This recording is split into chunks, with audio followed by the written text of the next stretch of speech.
What is going on, guys? Welcome back to another episode of Cooking with Clams. Today the name of the game is mushroom foraging. It is that time of year on the northeast where temps are a little bit cool. It's been raining a bunch, but the humidity is still here. So even though it's been like in the 70s or so, the humidity has been high. So that is the perfect environment for mushroom foraging. What we're looking for today is chicken of the woods. Is what will be around. I did see some very small chanterelles again, but they were a little too small. Chicken of the woods, I've seen a couple of pretty far gone ones. I'm hoping to find something a little nicer because when they get pretty far gone, they get a little bit fibrous. They're a polypore mushroom, which means that they don't have gills. There are 3 varieties. I gotta look this up and fact check myself, but there are 3 different kinds. There's one that is bright orange on top, bright yellow on bottom. And then there's another that is very pale orange, almost tan color, and white on the bottom. And then there's another that is orange and white on the bottom. But all 3 kinds are edible.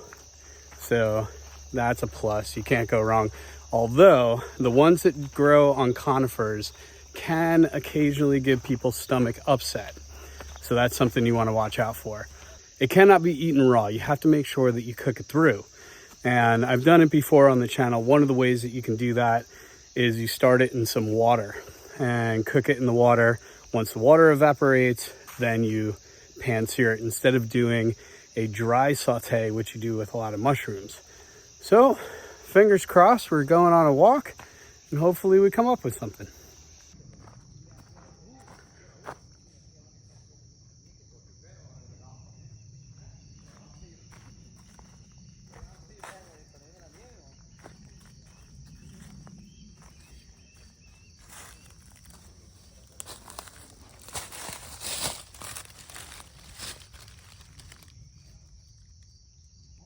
So this is in pretty perfect condition. Let's see.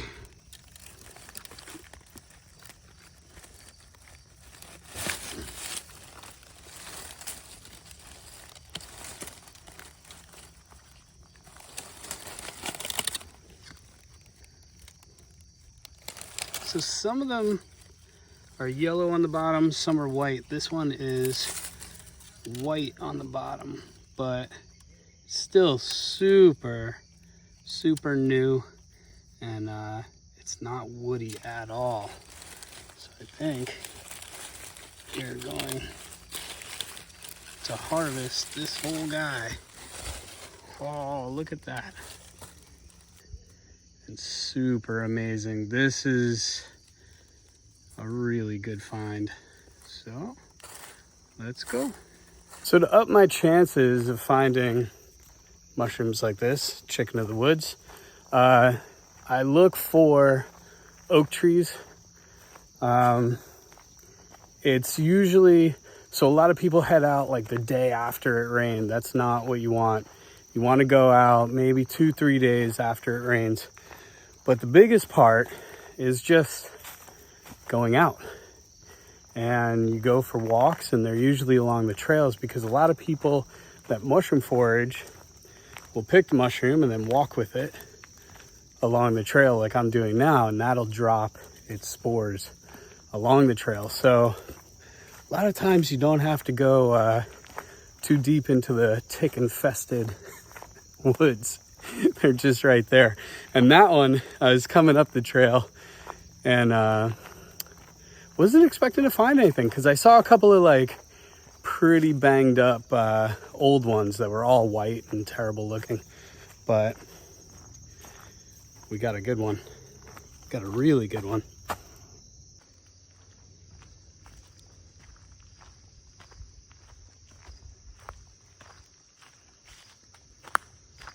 So now that I have you in the light, I can show you. So that is a polypore. There are no gills or anything on there, and you can barely see any of the little dots. but that is a beautiful specimen, and it does freeze well, believe it or not. I saw a pretty far gone one, and that's what got my hopes up that we would find something else. But I'm gonna take you down the first trail I went down and show you what a too far gone chicken of the woods looks like. So this is an oak, and they do like oak, so I figured let me try again. And this is the remnants of what was a large chicken of the woods. But anything, they get kind of bleached by the sun, so there's still a little orange in there, but you can feel, I mean, you can see that it's pretty torn up. But what I want to show you, I don't know if it's too obvious, it's kind of giving them all up, but right about there you can see the big pore openings, and that lets you know that it dropped. Here we go, this is better. That lets you know that it dropped its spores, and once it drops its spores, it starts getting a little bit fibrous, a little woody, to where you cook them and they just dry out and they're not very fun to eat. But that was growing on the dead stump here. So they don't seem to come back in the same spot every single year, but a lot of times every other year. So the fact that I found one here once, I always, whenever I start this hike, I check here. Back of the house, and I want to point out a major just blunder that I just did. So with fishing, right? When a spot is abundant, you don't want to overfish your spot, because then you'll kill everything off and your spot won't be good anymore. So think of the same terms for mushroom foraging. You don't want to decimate the area. So by pulling that mushroom up by the root, now granted, the mycelium and everything is still in the ground, it's okay, but that mushroom hadn't dropped its spores yet. So what would have been more ethical, better mushroom foraging etiquette, would have been cutting off what I need and leaving a lot of the plant there, or fungus rather. Yeah, so I just want to point that out, that I made the mistake, and as I was leaving, it was just a lapse of thought for a moment where I just was like, oh, I gotta get it, and I didn't have a knife on me. So always leave a good hunk of the mushroom behind, and that way you assure to keep the mushroom coming back for years to come. Sun is going down, so our lighting might be a little funky.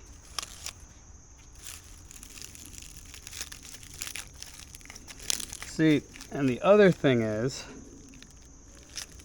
with chicken of the woods, the closer you get into the stem, the more woody the mushroom is. So really, you just kind of want these outer parts.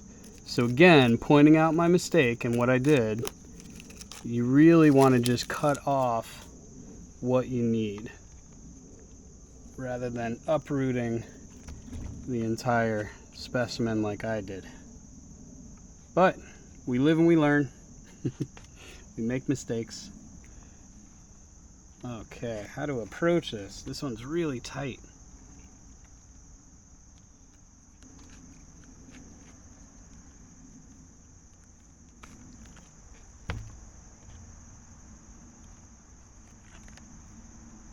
It's super clean. I mean, that's perfect. So I'm gonna keep taking these petals off,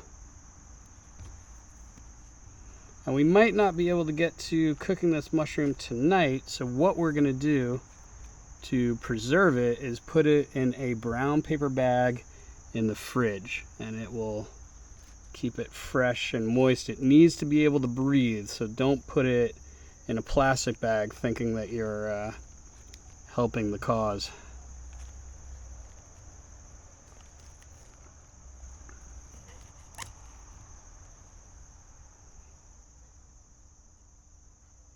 This is still pretty soft though. Usually you want to stay away from the trunk there, but This one's pretty good. I got it pretty young, so we lucked out. It's not buggy at all. And I don't think, since it really took shape, it hasn't gotten rained on, so there's not a ton of dirt in it.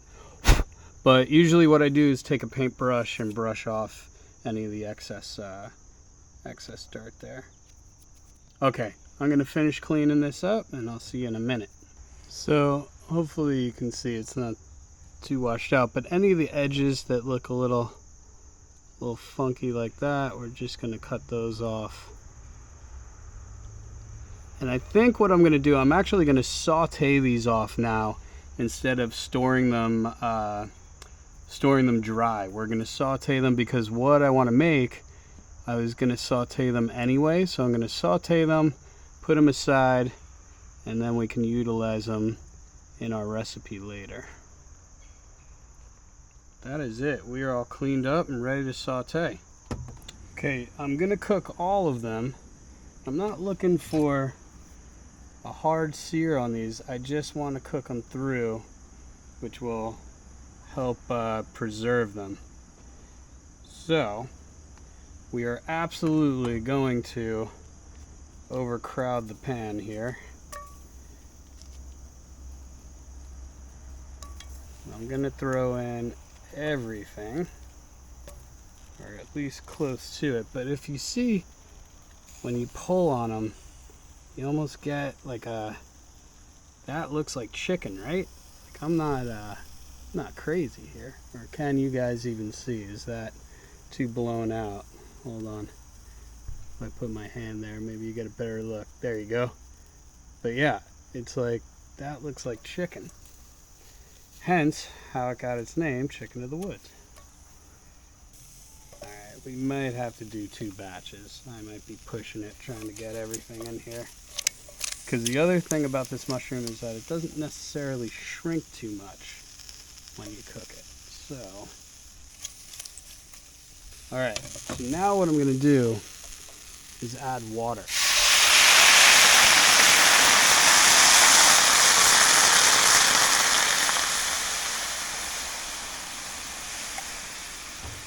And then once that water cooks off is when we're going to throw in our butter, salt, pepper, a little bit of garlic, and we'll give them a quick saute.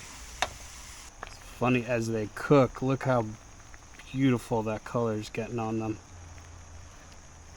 This is also another way to make sure that they are cooked all the way through. So by the time this water evaporates and we go to saute them, they're already cooked.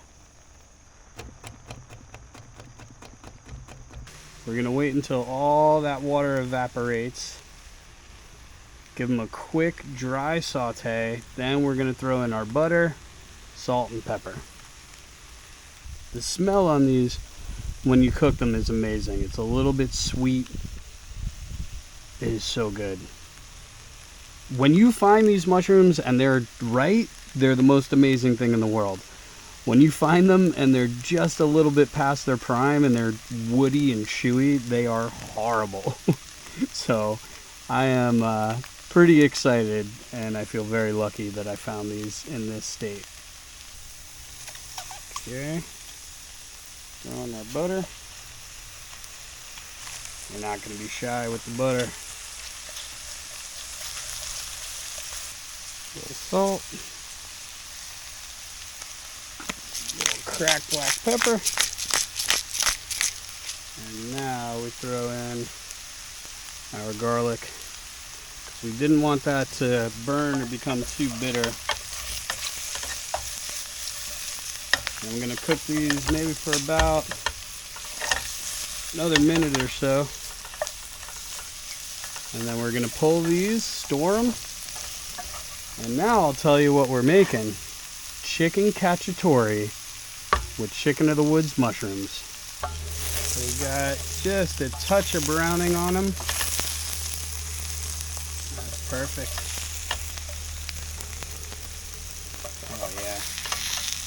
Now I'm not even going to clean out my pan for the next round. Just make sure I got all my garlic out of there. Now we just start the process all over again, even with the brown bits, because I'm going to pour the water in there and all that'll come loose.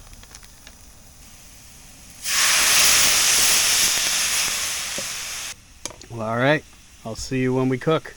So also, I just want to point out that anyone who's ever gotten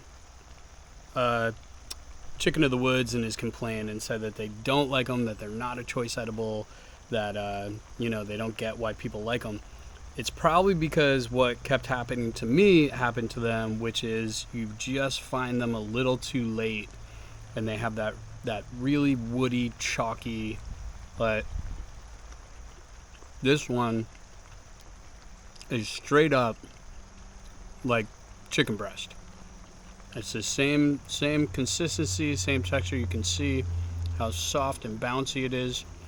So I've probably cooked about 10 of these, not just on the channel, but in my life, maybe about 10, 15.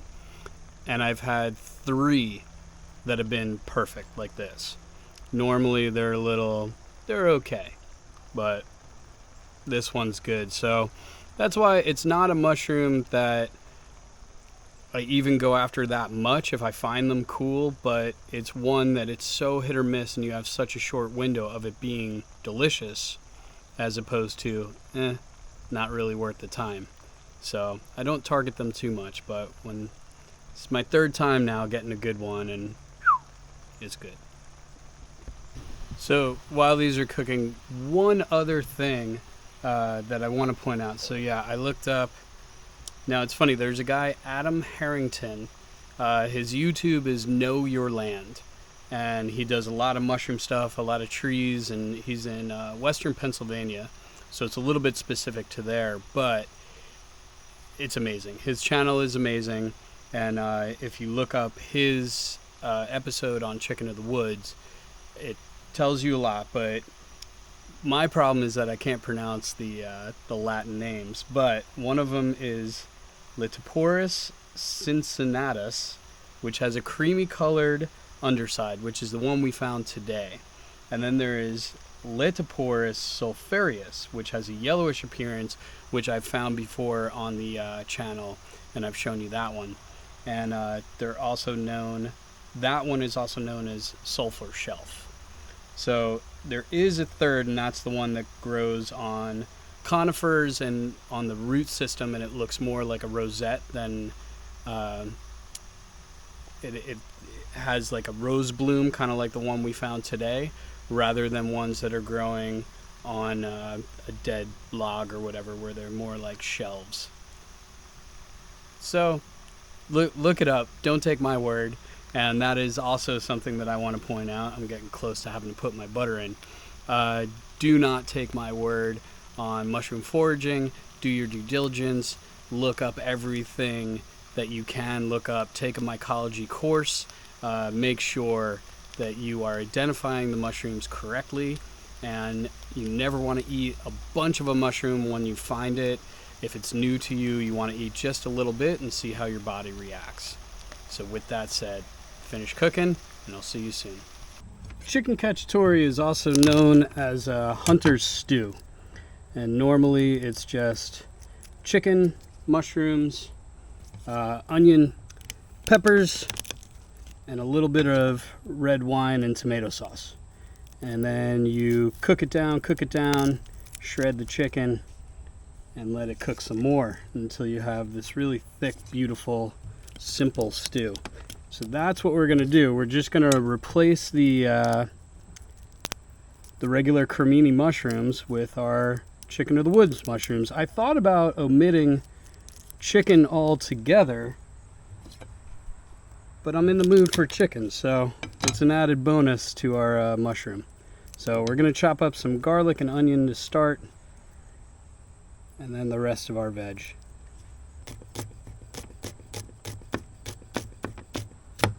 And then this onion I'm going to leave as slices like this. I'm not going to chop it down finely. Then we have 1 celery stalk.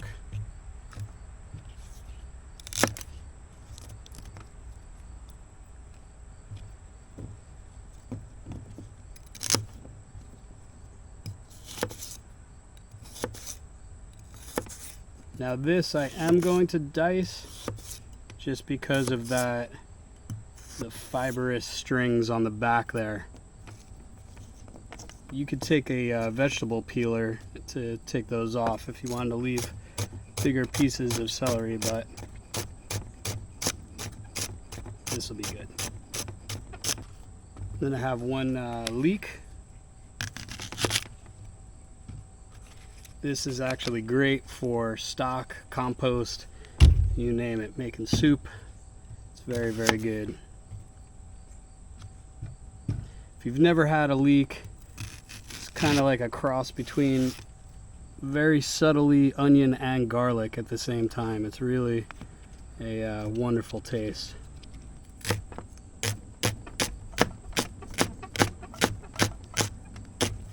It smells so good. It's one of my favorite aromatics to cook with, that's for sure.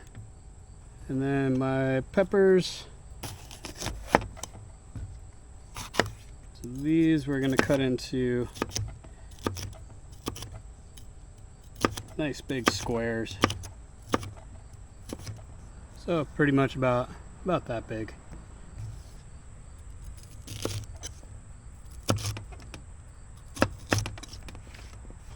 Alright, season my chicken breast with a little garlic salt.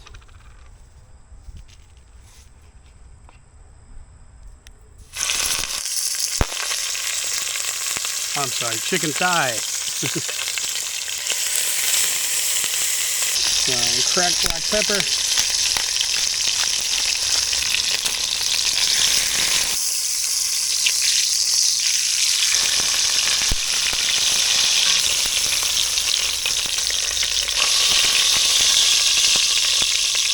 So we weren't cooking those all the way through. We were just rendering some of the fat out of them because they're going to go back in once we cook our veg. But I'm going to get rid of some of this fat.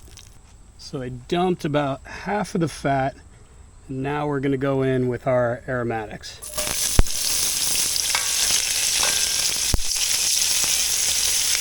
And we're going to keep these moving because everything in here can burn pretty quickly. So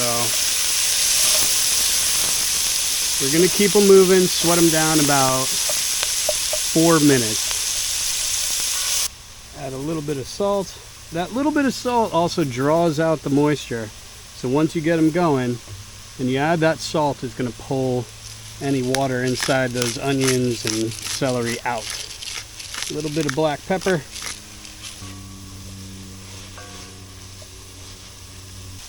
Now that our veg is sweat down, normally this would be when I would put in the mushrooms, but as you remember, we cooked the mushrooms off because I wasn't able to use them the day of, so cooking them off is the best way to preserve them until now. So we're going to add those later. For now, we'll add our pepper and cook that down just a bit.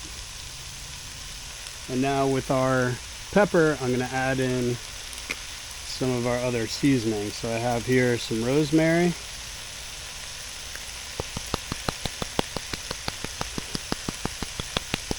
And for stews, because it's cooking so long, I don't really mind using dried herbs.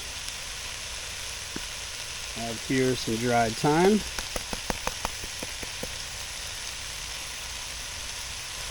Two bay leaf. And then just some parsley. Could have added that at the end, but the bottle was here and almost empty, so why not? Now I'm going to cook down those peppers, not all the way, not to where they're mushy. I just want them to release some of their moisture. So probably about another 4 minutes. Okay, now that these are just a little bit warmed up, releasing some of that moisture, now we're going to add our chicken of the woods. These I don't have to cook, we're just getting the chill off of them and getting them to warm up. Okay, now our chicken goes back in.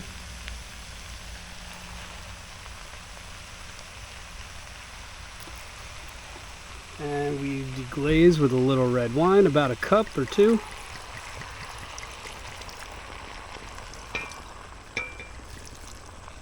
And once the alcohol cooks off, then we'll add our diced tomatoes. Then we'll throw a lid on, let it cook for about an hour. We're gonna shred the chicken, add it back in, and let it cook even longer. So that red wine is really quintessential. Like whenever I have this dish, the red wine flavor is what brings me back every time. So you could change a lot of things in it, but if you don't have that red wine in there, it's just not chicken cacciatore. Okay, so I can smell that all the wine has been burned off, so now we'll add a can of diced tomatoes. And we'll throw the lid on, turn that to very low heat, and I'll see you in an hour. Now, something else that I want to point out is that chicken cacciatore, like a lot of Italian cooking, or stews or chili, it's better the next day. So once the chicken's, I'm not going to shred it. I'm going to take just the bone out and chop it up. So it's kind of the same as the chicken of the woods.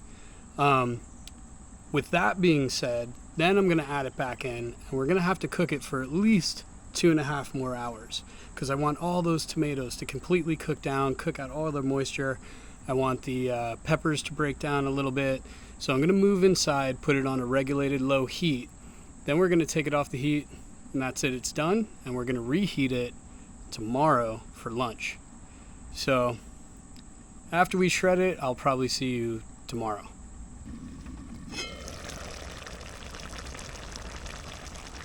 There we go, we're looking good.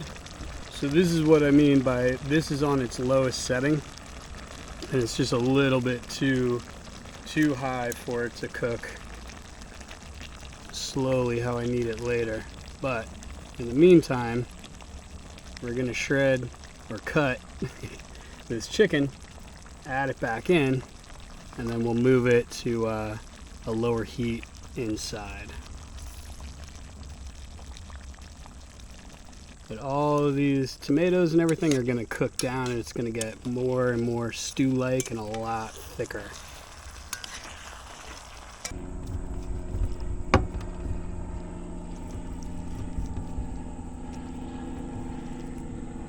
Oh, that's hot.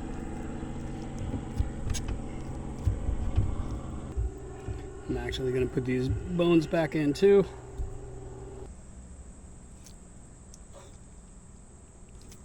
All right, this is coming inside, and I'll show you the end result probably in about 2.5, 3 hours. All right, take a look here. Ooh. Check that out. So we are close. This has about another hour to go, but as you see, it's thickening up nice. And then the last half an hour, I will most likely do it with the lid off, so a lot of the steam can come out of there, and it'll just be a nice chunky stew. But the mushrooms are holding up fantastic. As you can see, they don't fall apart. They're really, really nice. It's hard. See, hang on. Get these two together. So that's a piece of chicken and a chicken of the woods. Very similar. Okay, I will see you guys tomorrow. All right, we're looking good. So this is gonna come off the heat and go in the fridge. So we let this guy sit in the fridge overnight, doing just a little heat up right now, but it tightened up perfectly. That's exactly what I wanted. Now a lot of times this will be served over polenta, over pasta, but we're just putting it in a bowl and eating it as is. So once this is heated up, we'll go outside and eat.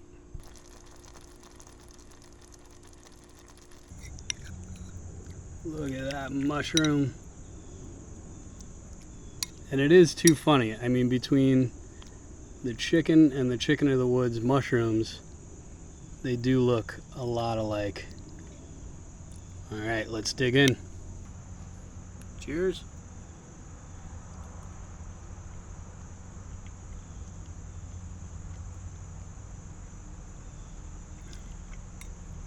So you would think that the chicken of the woods, cooking them that long, would lose some of their integrity, but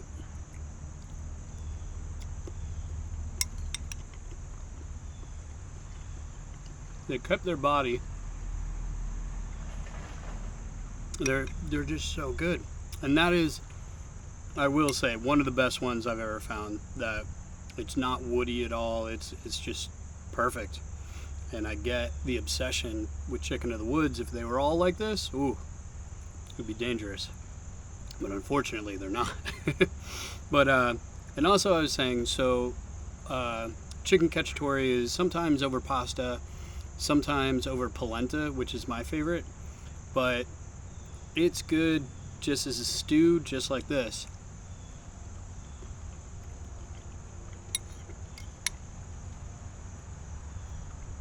And it's a flavor that brings me back every time. It's unmistakable. It's like tripping a nostalgic core memory for me. But yeah, guys, thank you for coming along on this one. And like I said, if you get out there, do your due diligence, test a little bit of the mushroom first to see how your body reacts to it, because even though you found the same mushroom over and over again, it can actually affect you later, the same mushroom, because you don't know, they're grown in different areas, so they could be picking up different things. So I always do a little test, wait 2 days, and then go into it. But with that said, I'll see you on the next one.